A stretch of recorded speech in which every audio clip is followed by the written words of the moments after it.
Chaital royal ক্লাবের উদ্যোগে স্বেচ্ছায় রক্তদান শিবির।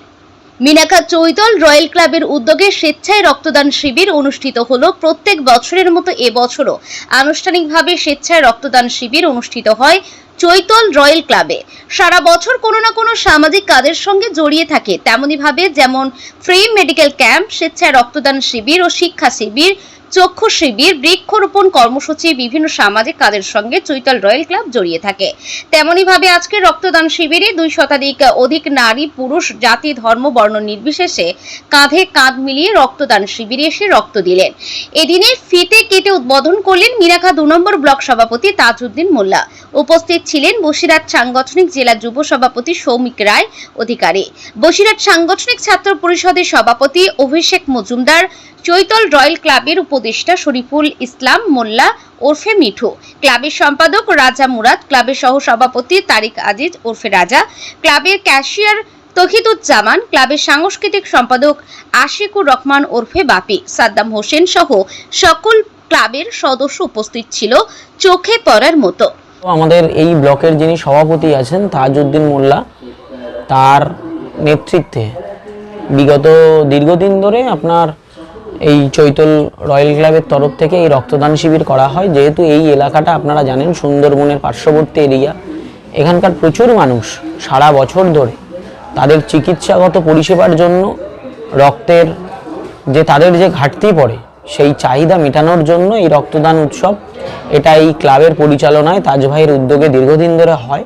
এবং এবছর এলাকার মানুষকে নিয়ে এই রক্তদান শিবিরের পাশাপাশি একটা ক্রীড়া বিনোদন দেওয়ার জন্য এই পঞ্চায়েতের তরফ থেকে 2 দিন ব্যাপী একটা ক্রিকেট টুর্নামেন্টের আয়োজন করা হয়েছে। যেহেতু আমরা বাঙালিরা, আমরা খেলাধুলো প্রিয় মানুষ, আমরা যে কোনো খেলার মাঠ, সেটা ক্রিকেট হোক ফুটবল হোক, আমরা মাঠ ভরাই খেলা দেখি এবং আমাদের এখান থেকে প্রচুর খেলোয়াড়ও উঠে আসে। সেই জন্যে এবছর তার একটা নতুন উদ্যোগ তাজ ভাইদের নেতৃত্বে করা হয়েছে আমাদের এই পঞ্চায়েতের উদ্যোগে নির্দেশে। সেটা হচ্ছে 2 দিন ব্যাপী একটা ক্রীড়া প্রতিযোগিতা, সেটাও এখানে হবে। আমাদের দল বারংবার তাদের অভিমত স্পষ্ট করেছে।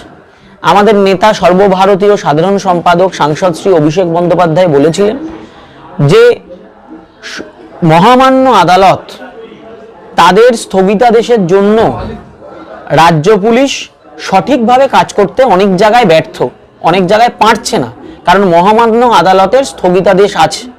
সেটা যে শুধুমাত্র সন্দেশখালির জন্য প্রযোজ্য নয়, অনেক সময় দেখা গেছে মহামান্য আদালতের এমন ভার্ডিক্ট এসছে যে সেখানে পুলিশকে ফ্রিলি, রাজ্য পুলিশকে ফ্রিলি স্পেস নিয়ে কাজ করতে দেওয়া হচ্ছে না।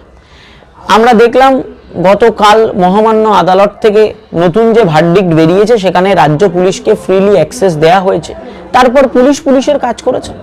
কারণ আমাদের দল শুধু নয়, আমাদের সরকার বারবার জিরো টলারেন্স নীতিতে বিশ্বাসী।